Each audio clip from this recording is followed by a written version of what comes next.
Hello बच्चों, let's read this question. The question says which of the following statements is or are incorrect regarding the S block elements. हमें statements क्या क्या given है? Francium is highly radioactive element.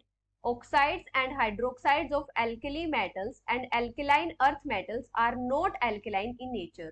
Sodium and potassium are the only two S block elements that are found in large proportion in biological fluids. Biological function of S block elements includes maintenance of ion balance and nerve impulse conduction, and the options are only 1, 1 and 2, 2 and 3 and only 3. अभी अगर हम की concept की बात करें तो यहाँ पे हमारा की कॉन्सेप्ट क्या होगा? हमें बतानी है characteristics of S block elements. Characteristics of S block elements.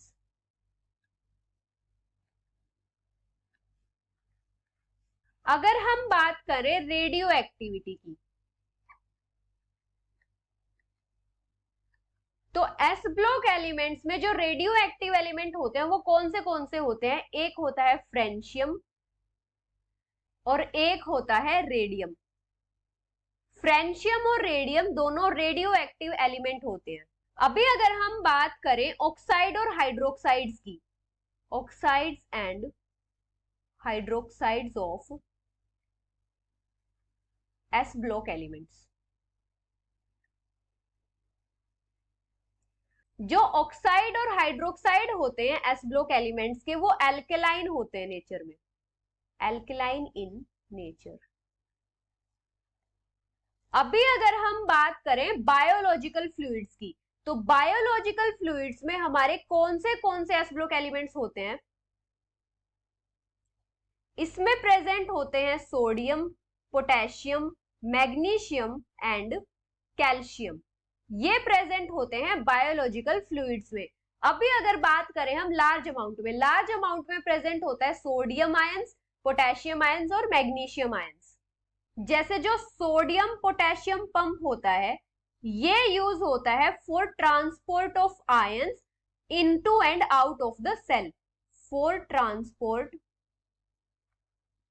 Of ions into and out of the cell.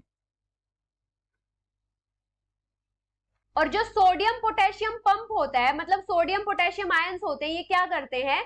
ये सेल में आयन बैलेंस को मेंटेन रखते हैं. Maintain the ion balance. अभी अगर हम स्टेटमेंट्स देखें, फर्स्ट स्टेटमेंट क्या गिवन है? Francium is highly radioactive element. ये हमारी करेक्ट स्टेटमेंट है. सेकेंड स्टेटमेंट क्या है? Oxides and hydroxides of alkali metals and alkaline earth metals are not alkaline in nature. ये इनकरेक्ट स्टेटमेंट है क्योंकि जो ऑक्साइड और हाइड्रोक्साइड होते हैं वो एल्कलाइन होते हैं नेचर में. थर्ड स्टेटमेंट क्या है? Sodium and potassium are the only two s block elements that are found in large proportion in biological fluids. तो ये भी हमारे इनकरेक्ट स्टेटमेंट है. बायोलॉजिकल फ्लूइड्स में हमारे मिलते हैं मैग्नीशियम. अभी फोर्थ स्टेटमेंट क्या है? Biological function of S block elements includes maintenance of ion balance and nerve impulse conduction. तो ये भी हमारी करेक्ट स्टेटमेंट है. जो सोडियम और पोटेशियम आयंस होते हैं वो आयन बैलेंस को मेंटेन रखते हैं. तो यहाँ पे इनकरेक्ट स्टेटमेंट हमारी कौन सी होगी? Second and third. So the final answer is second and third, which is option C. Hope you understood it well. Best of luck.